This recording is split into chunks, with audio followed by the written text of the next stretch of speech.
Bullet ટ્રેનના મહત્વાકાંક્ષી પ્રોજેક્ટમાં ચોરીનો પર્દાફાશ થયો છે, જેમાં ચોરી કરનાર કોઈ સામાન્ય ગુનેગાર નહીં પરંતુ પ્રોજેક્ટનો જ ભૂતપૂર્વ સિક્યુરિટી ઓફિસર હોવાનું સામે આવ્યું।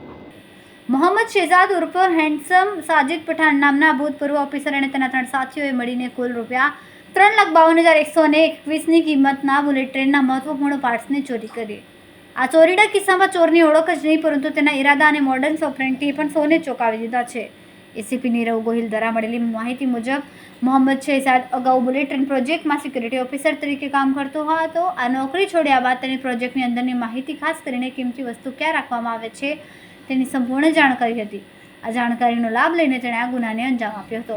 ચોરાયેલી વસ્તુમાં માત્ર લોખંડની પ્લેટો નહીં પરંતુ ટ્રેકના જોડાણ માટે વપરાતા બોલ્ટ, ઉપરના કવર માટેના વાઇસર અને સૌથી મહત્વનું જાપાનીઝ કંપનીની સ્પ્રિંગનો પણ સમાવેશ થાય છે। આ સિવાય MS લોખંડના અને કોપર કોટિંગના કુલ 1,142 સળિયા પણ ચોરી થયા હતા। આ તમામ પાર્ટ્સ બુલેટ ટ્રેનના ટ્રેકને ફિટ કરવા માટે અત્યંત જરૂરી છે અને તેની ચોરી થવું એક ગંભીર બાબત છે।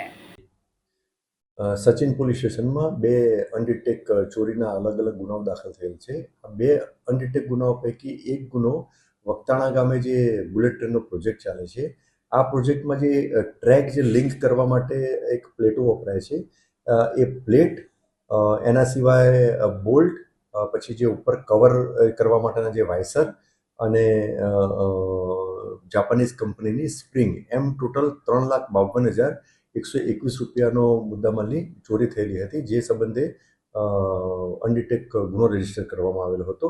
તે સિવાય એક બીજો અનડિટેક ગુનો રજીસ્ટર કરવામાં આવેલો છે। તેમાં સચિન હોજીવાલા ઇન્ડસ્ટ્રીયલ એસ્ટેટમાં એક ETP earthing and solution private limited company છે, તેના ગોડાઉનમાંથી લોખંડની પ્લેટ અને લોખંડના સળિયા એમ મળી અને કુલ 1,15,480 રૂપિયાના મુદ્દામાલની ચોરી થયેલી હતી। એ પણ ગુનો અનડિટેક હતો।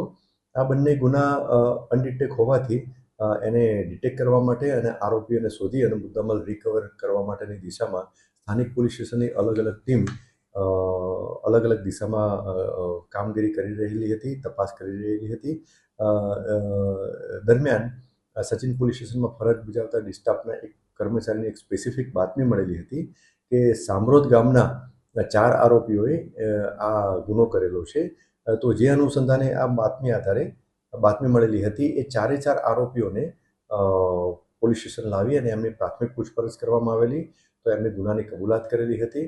આ 4 આરોપીઓના જે નામ આપને જણાવું તો એક આરોપી શાહિદ ઉર્ફે આઠુ સાજિદ પઠાણ, બીજો આરોપી મોહમ્મદ શહેજાદ ઉર્ફે હેન્ડસમ સાજિદ પઠાણ, ત્રીજો આરોપી સાહિલ સાજિદ પઠાણ અને ચોથો આરોપી શહીદ મહેમૂદ શાહ। આ 4 આરોપી સચિન પોલીસ સ્ટેશનના સામરોદ ગામના રહેવાસી છે। આ 4 આરોપીઓ પૈકી એક આરોપી મોહમ્મદ શહેજાદ ઉર્ફે હેન્ડસમ સાજિદ પઠાણ એ અગાઉ આ જે બુલેટ ટ્રેન પ્રોજેક્ટમાં અગાઉ સિક્યુરિટી ઓફિસર તરીકે ત્યાં કામ પણ કરતો હતો અને એ પછી ત્યાંથી એને નોકરી છોડી દીધેલી હતી।